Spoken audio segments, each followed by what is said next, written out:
Hello all, welcome to మన blogs. ఇవాళ KIIT అనే యూనివర్సిటీలో కంప్యూటర్ సైన్స్ చదువుతున్న 20 ఏళ్ల ప్రకృతి లాంసల్ అనే అమ్మాయి సూసైడ్ చేసుకొని చనిపోయింది. ఈ ఇన్సిడెంట్ గురించి మాట్లాడే ముందు మీకు ఒక చిన్న ఎనాలజీ చెప్తాను. అమెరికాలో మన తెలుగు వాళ్ళు చాలామంది ఉన్నారు. లైక్ మన పిల్లలు, బ్రదర్స్ ఆర్ సిస్టర్స్, లేదంటే మన ఫ్రెండ్సే చదువుకోవడానికి వెళ్ళిన వాళ్ళు చాలామంది. అయితే అక్కడ మన ఒక తెలుగు అమ్మాయికి అన్యాయం జరిగిందని మన ఇండియన్స్ అందరూ అక్కడ యూనివర్సిటీలో ఉన్న సిబ్బందిని కలిసి ఇలా ఒక అమ్మాయికి అన్యాయం జరిగింది, హెల్ప్ చేయండి అని అడిగితే ఆ యూనివర్సిటీ వాళ్ళు హెల్ప్ చేయకపోగా దాన్ని అణిచివేయాలని చూసి అక్కడ చదువుతున్న మన ఇండియన్ స్టూడెంట్స్ అందరినీ వెళ్ళిపోండి, ఇక్కడ నుండి ఇప్పటికిప్పుడు మీకు మేము చదువు చెప్పము, మీ కంట్రీకి వెళ్ళిపోండి అంటే ఎలా ఉంది? ఊహించుకుంటేనే చాలా కోపం వస్తుంది కదా. అసలు ప్రకృతి లాంసల్ అనే అమ్మాయి ఎవరు? ఈ అమ్మాయి సూసైడ్కి నేపాల్ ప్రైమ్ మినిస్టర్ ఎందుకు రియాక్ట్ అయ్యాడు?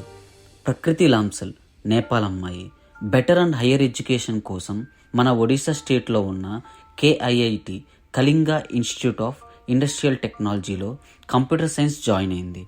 అయితే తనకి మెకానికల్ ఇంజనీరింగ్లో చదువుతున్న అద్విక్ అనే అబ్బాయితో పరిచయం అయింది and they became close. Feb 16, 2025 అంటే సండే మధ్యాహ్నం 2:51కి ప్రకృతి వాళ్ళ అమ్మకి కాల్ చేసి, అమ్మ, మా యూనివర్సిటీలో ఈరోజు ఫెస్ట్ ఉంది, అంతా హడావుడిగా ఉంటుంది, ఆ నెట్వర్క్ సిగ్నల్స్ కూడా సరిగ్గా ఉండవు, నేను ఇవాళ మళ్ళీ నీకు కాల్ చేయలేకపోవచ్చు అని వాళ్ళ అమ్మకి ఫోన్ కాల్లో చెప్పింది. అంతా నార్మల్గానే మాట్లాడింది వాళ్ళ అమ్మతో కూడా. సో అంతా బాగుంది అనే లోపు సాయంత్రం 5:30 మధ్య ప్రకృతి వాళ్ళ నాన్న సునీల్ లాంసల్కి యూనివర్సిటీ నుండి కాల్ వచ్చింది, ప్రకృతి సూసైడ్ చేసుకొని చనిపోయింది. అప్పుడు వాళ్ళు చెప్పిన ఆ వార్తకి ఏ తండ్రి అయినా తన జీవితంలో ఎలాంటి వార్త అయితే తన కన్న కూతురు గురించి వినకూడదో అది తను విని తన బిడ్డ ఇంక లేదని వెంటనే తన కూతుర్ని చూడడానికి ఒడిశా బయలుదేరాడు. అసలు తను చనిపోవడానికి కారణం ఏంటి? మనం ముందుగా చెప్పినట్లు తనకి అద్విక్ అనే అబ్బాయితో రిలేషన్ ఉంది. అది అంతగా ముందుకు సాగలేదు. ఆ అబ్బాయి బిహేవియర్ కూడా ఆ అమ్మాయి పట్ల అంత మంచిగా ఉండేది కాదు.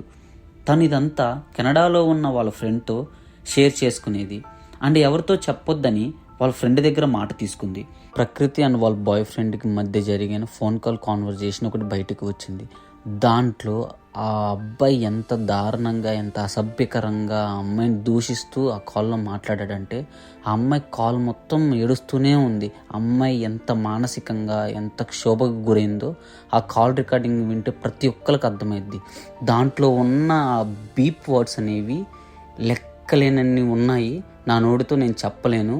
ఇంకా ఆ తర్వాత అదే యూనివర్సిటీలో ఉన్న రిజిస్ట్రార్ రంజన్ మొహంతి చెప్పింది ఏంటంటే, ప్రకృతి ఆ అబ్బాయి వేధింపులు తట్టుకోలేక IRO ఇంటర్నేషనల్ రిలేషన్స్ ఆఫీస్కి కంప్లైంట్ కూడా ఇచ్చింది.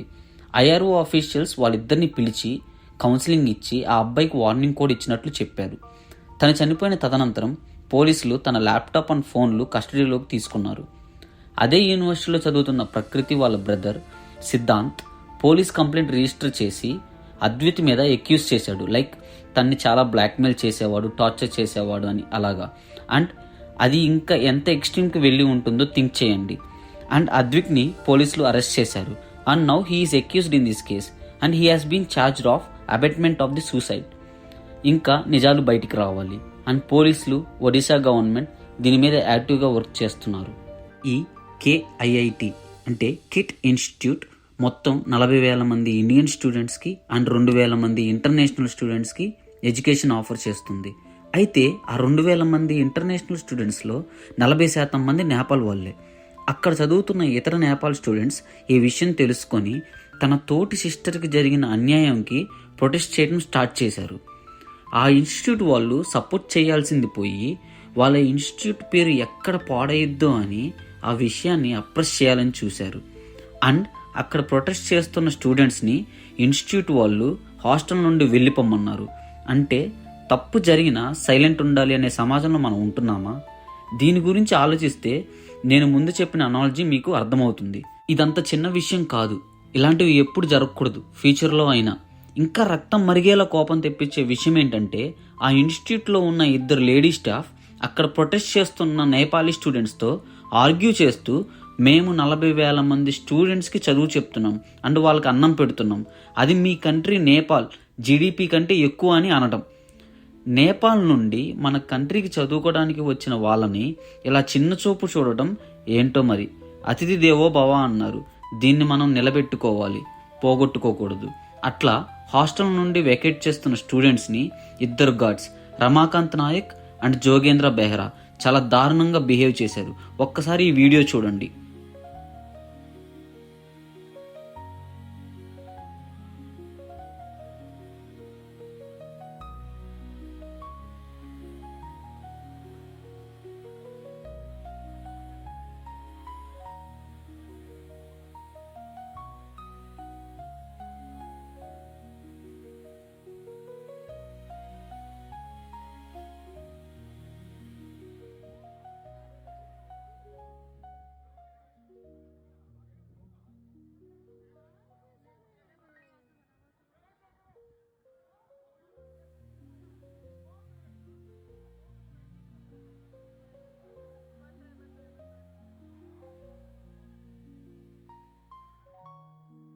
ఈ వీడియో చూస్తున్న ప్రతి ఒక్కళ్ళు స్టూడెంట్స్, ముఖ్యంగా మీరు మీ ఫ్రెండ్స్కి మీ ఫ్యామిలీ మెంబర్స్కి షేర్ చేయండి అండ్ సబ్స్క్రైబ్ చేయండి. వాళ్ళని కొట్టి అక్కడ నుండి బయటికి పంపించారు.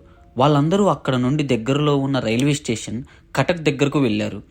ఇలా ఇన్స్టిట్యూట్ చుట్టూ నెగిటివిటీ పెరిగిపోవటం వల్ల కిట్ వాళ్ళు వెనక్కి పంపిన నేపాల్ స్టూడెంట్స్ని తిరిగి రమ్మని రిక్వెస్ట్ చేశారు.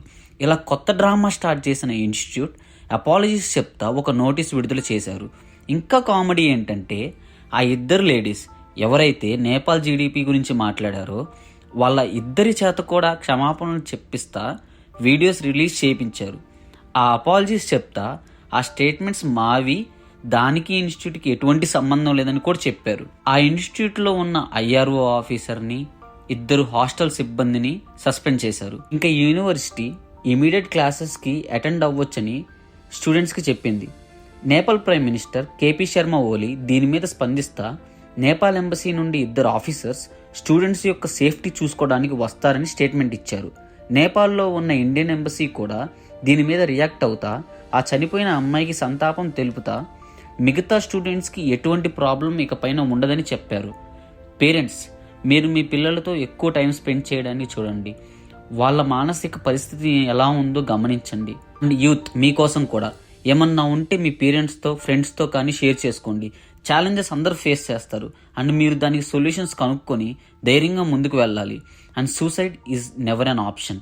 And don't forget to comment down justice for Prakruthi. మా ఎక్స్ప్లెనేషన్ మీకు నచ్చినట్టయితే please like, share and subscribe మన blogs for more videos that gives you more valuable information and to create awareness among us. Thank you.